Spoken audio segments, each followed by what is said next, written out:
All right, so now's our time that we're going to review the Week 5 college football show contest. You heard about those games, and we picked 4 in that college football show contest. Number 12, West Virginia at then number 25, Texas Tech in Lubbock. Mark, you got that one with a spread. Syracuse 4-0 at number 3, Clemson, spread as well. Number 4, Ohio State 4-0 at number 9, Penn State. Mark, you picked Penn State. Coach, you picked Ohio State. You won that one. Number 7, Stanford at number 8, Notre Dame. Well, we know who won that one as well, Coach. So I want to start off the first game. West Virginia, Will Greer going down to Lubbock, Texas. That was 42-34.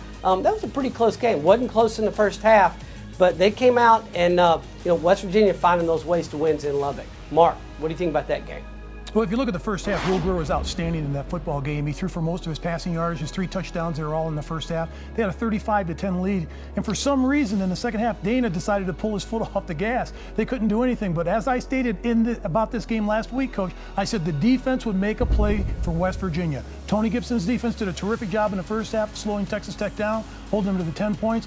But at the end of the game, they got a pick 6, which sealed the contest for them. I told you their defense is one of the better defenses in the Big 12, and it proved out in this football game. Their offense, you talk about Will Greer and all the great wide receivers, that's awesome, but I still think it comes down to making plays, and they had to get a defensive stop, and they got a defensive play.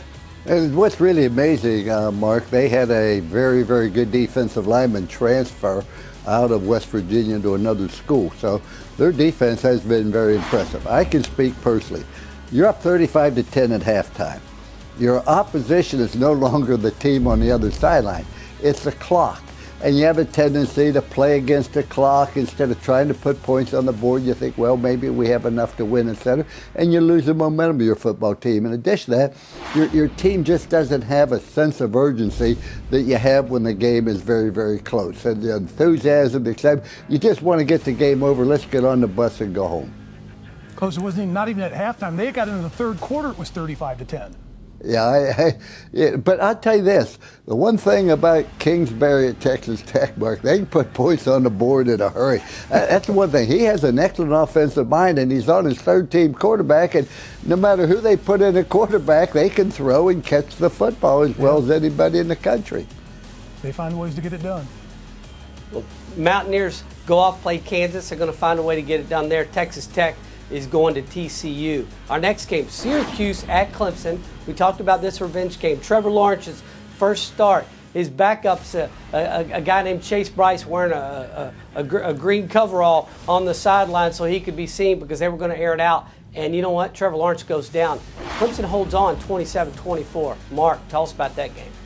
Gutsy performance in this game. And you look at Chase Bryce, the quarterback. He got in there. They wouldn't let him throw. They tried to throw a couple of passes, Coach, and he was off on every single pass, throwing behind receivers, over their heads. But then when they really needed, with 3 minutes to go, just barely in the game, 94 yards they had to travel down the field. What he does, he drives his team down. Not only that, he completes a pass. And that's what really got him. He got a 20-yard completion on 4th and 6 to keep the drive going. And in this drive, he pulls down a run and runs the ball in an RPO, takes off himself and runs the football. Guess what? 17 yards on the play. He could have slid and gone down and got the first down, but he ran over defenders. He had that grit to keep moving the chains and getting the ball closer to the goal line. They're going to be naming kids Chase. If they win a national championship for the next 10 years down there, they're going to make a statue of this kid. They're going to be writing songs about Chase Bryce because he's going to be the link that got them to the playoff this year if they win the rest of the season. Well, you're sitting there at halftime. You're behind a very, very explosive offense football team, and your star quarterback just went down, and the guy who's been the starter is no longer with you, Kelly Bryant. You go in there at halftime, I'm sure the defense said, man, we got to carry this game. We cannot allow Syracuse to put many points on the board. Our defense has to play outstanding. Offensively, the offensive line, and you know this, Mark, it's up to you. We're going to put on you. We aren't going to put the burden on a freshman quarterback. We're putting the burden on the offensive lineman, the running back, and he gained over 200 yards. First time in many games that Clemson had a back gain 200 yards. But let's give the quarterback credit. And I see this all the time, Mark. You get a freshman quarterback come in, they want to win. Boy, they aren't going to slide. They're going to dive. They're going to do all these things. Then all of a sudden, they get to be juniors and seniors. They think they're passers, and they want to pass the ball all the time, and they no longer have that urgency and desire to fight in there to get that extra yard. It happens all the time, but congratulations. I don't think Clemson's as good as we thought. even if Lawrence does come back, and appears to be a strained neck, not a concussion, he should be back. But when you look at it, maybe Texas A&M's not as good as we thought in the opening game. Are we going to get another test for Clemson? They're at Wake Forest next week. Syracuse is going to the Pitt Panthers next week. But our third game was the Ohio State going into Happy Valley. And how'd that turn out? Once again, 1-point game. Ohio State 27, Penn State 26. A lot of discussion on that game. Mark, lead us off about that big game, Happy Valley, Big Ten. I'll tell you what, if you look at the last 3 games these teams have played, I think it's a total of 5 points between these teams. A 1-point win this year, a 1-point win last year, and then they lost to Happy Valley by 3 points 2 years ago. I look at this team with Dwayne Haskins. This team has a lot of heart. When you look at a lot of the athletes that Ohio State has on their football teams on both sides of the ball, we keep talking about their defense, how great their defensive front is, but they keep getting gashed on the ground no matter who they play, and it's going to catch up to them. But the key was Dwayne Haskins in the last 7 minutes found a way to find the end zone twice, not once but twice, within the last 7 minutes for that 1-point victory. I thought that was a very gutty drive for the Ohio State Buckeyes. And not only that, if you look at Penn State, the mistakes they made in this game, everybody talks about the 4th down call, but I still go back, you don't chase those points. You're already got a double-digit lead. Kick the extra point, take the freebies, and move on from there. And James Franklin didn't do that in this game, and I think that's what cost him. Well, I was surprised that Penn State's defensive line, Mark, dominated the Ohio State offensive line. They did a lot of slanting and twisting, and Ohio State's offensive line could not handle that. I think Haskins showed how good he is in the 4th quarter, down by 12, as you mentioned, 2 touchdown passes. However, Penn State gave the game away by the way they tackled at the end of the game. They played an excellent defense game, but when you throw a 5-yard swing pass and you have the guy on the sideline, there's 1 yard between he and the sideline, and your tackle misses him and doesn't knock him out of bounds, and consequently it goes in all the way for the touchdown. It's things like that. It's the little things that make the difference. I used to say, because a nail was lost, a shoe was lost. Because the shoe was lost, a horse was lost. A horse was lost, the rider was lost. A rider was lost, the message was lost. Because the message was lost, the battle was lost. Because the battle was lost, the war was lost. And it goes back to little things. Tackle the guy or knock him out of bounds, period. Oh, well, Coach, that's a mouthful, but you're right. OSU, we're going to see who lost there. OSU is Ohio State hosts Indiana. We'll talk about that in a little bit. Penn State's got a bye week. I'm sure that's going to be a fun week. And our last game in the College Football Show contest, Stanford went into Notre Dame. Ian Book looked awesome. KJ Costello was on his back 5 times. Final score, Notre Dame 38-17. Mark, talk to us. You picked Stanford. Notre Dame just wore them down in the second half, outscoring Stanford 17-3. And Bryce Love got knocked out of his football game. And I think that was key for Stanford because he's their best football player, no doubt about it. He hasn't been able to stay healthy. But what Notre Dame was able to do is control the line of scrimmage. I'm really impressed on how long they are on the defensive line, and they can get to the quarterback, and they don't give up a lot of big plays, and they haven't all season long. But the key is for this football team, and I've said it before, once Brian Kelly made that decision to put Ian Book in there as a quarterback, I thought that was the biggest change of his career coaching at Notre Dame. Because since then, they've been on fire. They've scored 94 points in their last 2 games. Guess what? The first 3 games, they scored just over 70 points. So I think that was key. This kid's a great passer coach. I'll give you that. He makes great decisions with the football. He protects the ball. And he's pretty mobile. He can take off and run the ball. But I like his feet in the pocket. He doesn't always look to run first. He always looks to complete the play downfield and make sure that his offensive line knows where he is in the pocket. He's not one of these guys that runs off and scrambles all over. He stays in the pocket and looks downfield and tries to throw the ball vertically down the field of play. I agree with you completely, Mark. Ian Book has changed that football team completely. Not just on offense, but on defense as well. All of a sudden, the defense looks like they're going to put up some points on the board, and we have 9 starters back, including our Hall defensive line. On the secondary, Todd Light, the defensive backfield coach, doing a great job. They're number 10 in pass-efficient defense. You get pressure on the passer. But when you go look at Notre Dame on offense, Mark, all of a sudden that offense has changed. The running backs get excited because now they can't just gear up to stop the run. The receivers are excited because if I get open, we're going to get the ball. And you have a receiver named Boykin, made the great catch against LSU last year in the bowl game to win the game. He is really coming on outstanding. And Notre Dame is a very, very solid football team. But think about this, Mark. We beat Michigan with our second team. That's impressive. And I remember now, I picked Notre Dame in the final top 4 before the ball was kicked off. Well, we're going to get to that in a second, but as we go back now, we're going to review our rapid 5. and we'll try to do that somewhat rapidly. We had 5 games right there. South Carolina at number 17, University of Kentucky Wildcats. Mark, you had that. Coach picked South Carolina, your former employer. 19, Oregon went to number 24, undefeated Cal, and you know what? Oregon took care of business there. Unranked Virginia Tech pulled an upset, so you speak, in Duke. Coach, you picked Virginia Tech. Mark, you paid tuition at Duke, and that's why you picked them. Number 20, BYU. You know what? They're no longer ranked, and they're not going to be ranked because they got beat by number 11, Washington. Mark, you got that on the spread. And then Army and Buffalo, undefeated Buffalo. The Cadets, the Black Knights, they went in there. Mark, you picked Buffalo. Coach, win for you. Of course you picked Army because you were in the Army. Now, starting our first game, South Carolina, Kentucky. Kentucky, 24-10. That's all you got to know. 24-10. Benny Snell did what he did with the offensive line. Defense played tough. And Kentucky's 5-0 now. Mark, talk about the Wildcats. I'm on the Benny bandwagon now. He's convinced me. I'm on the Kentucky bandwagon because of Benny Snell Jr. The way that he's been able to play, they're almost a one-dimensional football team. They don't throw the ball out vertically. The quarterback has more picks than touchdowns, but Benny Snell is the stir that stirs the drink for this football team. Everyone relies on him. His emotion in the huddle, his emotion on the field, the way that he plays, and he's a physical downhill runner. He is the best running back, I believe, in the SEC right now, the way that he is playing, Coach. And that's the reason why Kentucky's winning their football games. They're going to have a tough one coming up this week, but I still like the way they play, and their defense has been awesome all season long. But there's one fact I want the viewing audience to understand.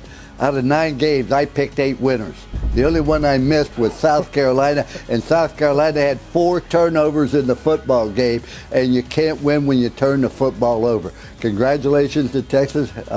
Snell Jr. is an outstanding back, make no mistake about it. They're on a roll. We'll see what happens. But South Carolina did not play the way I thought they would, obviously. Well, turnovers is the theme. We're going to talk about Kentucky a little bit later. Oregon went to undefeated Cal. Cal undefeated no more. That was it wasn't really even close right there. So, Mark, we talked 42-24 plus by 20. Mark and Coach, you both had Oregon winning by 13. Imagine that. It was a tough game, you know, for about the first quarter, and now Oregon is on their way to get up there in the Pac-12. Talk to us, Mark. Well, the big fella, the quarterback, Justin Herbert, had a solid game, just 225 passes, but he had 2 touchdowns, did not turn the ball over, no interceptions. But the other key for Oregon, they not only had one back over 100 yards, they had 2 running backs over 100 yards. I think that loss against Stanford really put this team back on the track. Now they're focused again because they know they let one get away that shouldn't have gotten away, and they know that they can go and play with anybody in the Pac-12 right now. And Washington better watch out because if you look at Oregon, this is a pretty good football team that should be undefeated right now, Coach. I agree with you completely, Mark. I love their offense. They're very explosive. But Jim Leavitt, their defense coordinator, has also done an excellent job with it. But the amazing thing about California was always throw the ball all over the lot, etc., put up 40 points. Now with Justin Wilcox, the new coach coming in there from Wisconsin, they're running the ball. They're playing excellent defense, but they aren't the type of football team as explosive, as capable of beating an Oregon team. But Cal is a very good, solid football team. Will win a lot of games and will end up in a bowl. Well, our next game, it's basketball season once again in Durham because Virginia Tech went in there and beat Duke 31-14 with a backup quarterback, and Bud Foster did what he's supposed to do. Mark, what do you think? Well, this team finally got the train back on the track again, as I used that expression before. They're playing better defense because if you look at that Old Dominion game, that was really an anomaly for Virginia Tech. They never play that poorly on defense under Bud Foster. They're back what they should be able to do, but Ryan Willis, the quarterback, the Kansas transfer, was absolutely terrific in this game, Coach. 3 touchdowns, no interceptions, didn't turn the ball over, moved the ball in his first start on the road for the Hokies. Well, before I get too excited with the Hokies and bought tickets to the playoff, I'd be aware of one fact. Virginia Tech for the last 2 years, Mark, has not been able to run the football, and they can't run it now. Yes, they threw the ball very, very well, but their inability to run the football is going to keep them from being a great football team. Defensively, I don't know how good they are. I thought they were great after FSU, but it turns out FSU, even with Cam Akers, the great running back, can't run the football. FSU's having all kinds of problems in their offensive line, so we thought that maybe Virginia Tech was just overwhelming. I'm not a big Virginia Tech fan right now because they can't run the ball, and I don't know how good their defense is. Duke goes into a bye, And Virginia Tech, we're going to talk about them later because they're hosting an Irish visitor here come soon. BYU was ranked number 20 at Washington, and we said Washington, number 11, lost the first game of the season, 35-7. BYU's not going to be ranked anymore. Gentlemen, Mark, lead us. What do you think about BYU Washington? Well, I kind of knew this game was going to turn out like this. I think when you look at the quarterback and Jake Browning and what he was able to do in this football game, he was 23 of 25. And at one point of the game, he only had one incompletion. When you've got a quarterback that's hot with the football, that can throw the ball all over the field and not make mistakes and complete just about every pass he's throwing, you're not going to lose any football games. And he didn't turn the ball over. He had 2 backs rush for over 80 yards. Miles Gaskin's back. Now you've got another compliment to him. I think the way that they're playing defensively, and I talked about this weeks ago, they've got the best defense in the Pac-12, and they've got one of the best secondaries in the country, and it's playing true to form at this time. I believe that BYU is not an outstanding football team. I think that they're going to really struggle this week with Utah State. Utah State can do an awful lot because BYU has size, they have strength, and they definitely have age and maturity, but they don't have an awful lot of speed. I love Jake Browning. He's had a tremendous career, Mark, 23 of 25. But you know what? He's never really done that in a big game that counts, and that's what I want to see him do it. I want to see him do it against an Oregon or in the bowl game or something along that line, or in the championship conference game. But I just love Washington's an excellent football team.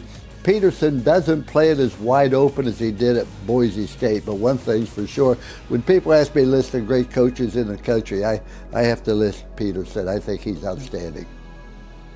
Well, Chris Peterson and those Huskies are going to 0-4 UCLA next week. Our next game, Army Black Knights playing at undefeated Buffalo, and thought it'd be a close game. Nope, 42-13. Army took it to them. Mark, you picked Buffalo. Coach, you picked Army. Mark, talk about this game. Well, I thought that the Buffalo Bulls were there got to circle the wagons, but apparently they didn't circle the wagons in this game. Kelvin Hopkins Jr. did it again on the ground and in the air. But I think it's the Black Knights defense held them to 255 yards total offense. I think that was the key to the game. And I think if you look at upstate New York, and I'm from upstate New York, this is a heck of a football game by Army. We all want Army to win, but the way that Buffalo was playing and some of the victories that they had this year, you thought that they would play a little bit better, but they took their quarterback down, and he didn't have a good football game in this one, Coach. They did circle the group, Mark, but it was a firing squad in a circle. They beat themselves. I said before that when you look at Army just plays so well against passing teams. You know, they're a very, very solid football team. They control the football. This is a good football team. Remember, they lost in overtime to Oklahoma, and that's no small feat. So I just think that the Commander's Cup will probably be at West Point this winter. Ooh.